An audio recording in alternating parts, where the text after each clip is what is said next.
Welcome back. Our fifth video in this series is titled Cost to Hire a Controller, Employee or Outsourced. Thank you for continuing to join us. The salary range and total compensation package for a controller can vary based on several factors, including the location of the company, the industry it operates in, the size and complexity of the organization, as well as the qualifications and experience of the individual being hired. We will use a salary comparison for Lancaster, Pennsylvania, a city of 57,000 where my office is located.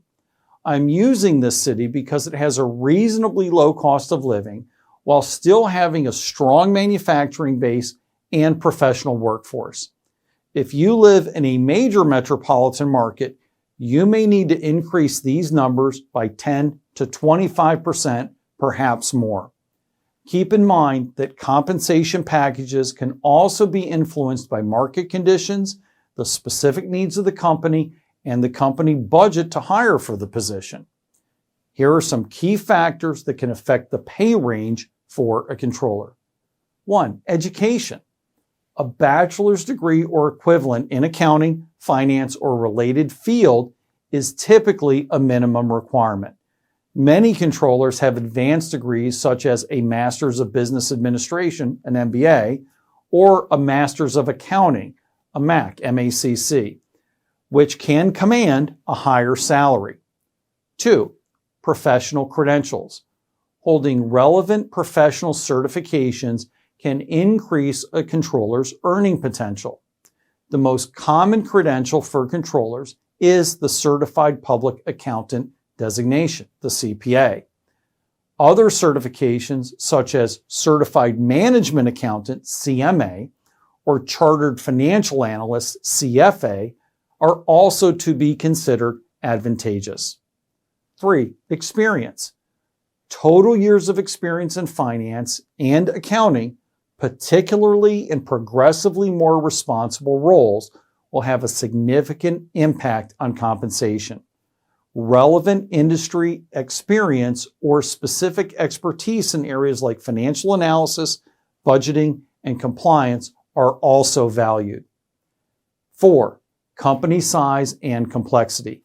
Larger and more complex organizations typically offer higher salaries for controllers due to the increased responsibilities and challenges associated with managing larger financial operations.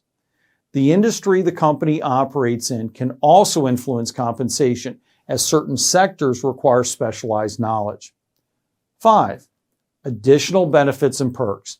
In addition to base salary, compensation packages often include bonuses, profit sharing, or stock options based on company performance. Benefits like health insurance, retirement plans, paid time off, and professional development opportunities can also be part of the total compensation package. Next, we will provide salary ranges for a controller in central Pennsylvania. To accumulate data for salary ranges, we turn to two sources, PayScale and Salary.com. These two sources are used by HR professionals I know and trust.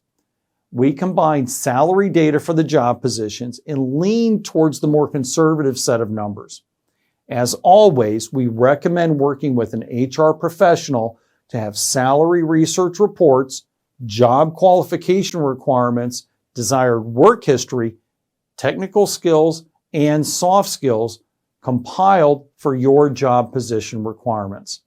As I move through the explanations, we will show images with the data being discussed highlighted in medium blue, just like you see here.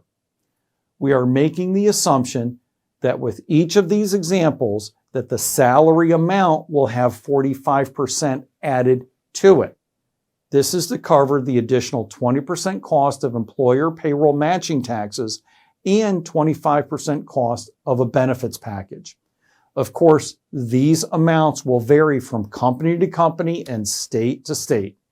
First, we will review an entry-level controller. They are projected to receive $70,000 to $100,000 per year as a salary.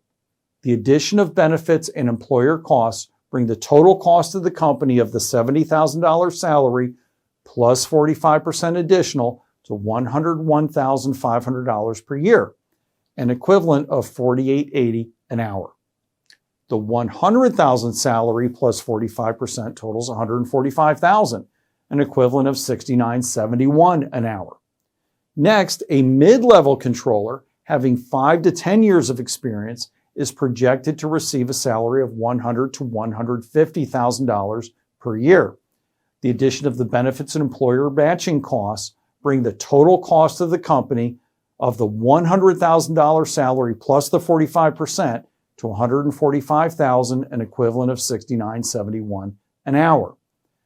The $150,000 salary plus 45% is a projected total cost to the company of $217,000, an equivalent of $104.57 an hour.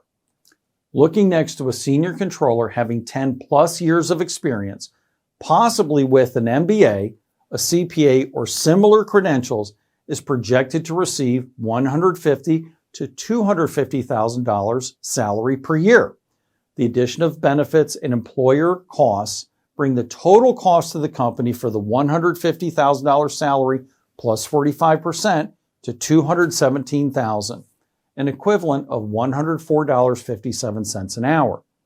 The $250,000 salary plus 45% results in a projected $362,500, an equivalent of $174.28 an hour. Remember that the total compensation package may include bonuses, profit sharing, stock options, benefits, and other perks that can vary widely based on the company's policies and industry standards. These costs can increase significantly if the controller works for a publicly traded company. Here, we are focusing on privately held companies, typically with 500 or fewer employees. Now that we know how much a controller can cost as a staff member of a company, let's take a look at outsourcing the position. Outsourcing the position is known as having a fractional controller. The rationale behind calling the position fractional is that you do not need a full-time staff person. You need a fraction of a full-time person. You may only need a team member with this level of education, experience, and expertise 1/10 to 1/2 of the time, or stated another way, 10 to 50% of the time. If you need a controller more than 20 hours a week, you really should consider having a full-time staff person. The hourly rate range for a fractional controller is likely to be $95 to $185 an hour. If you need a fractional controller and they're entry level, you can probably find a competent person for $95 to $135 an hour.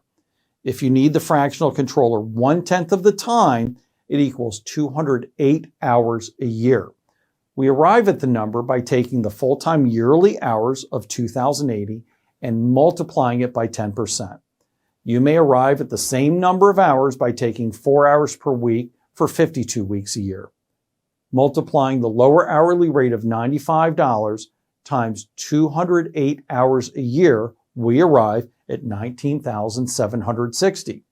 This is the low end of the projected range for an entry-level fractional controller needed for 1/10 of the time.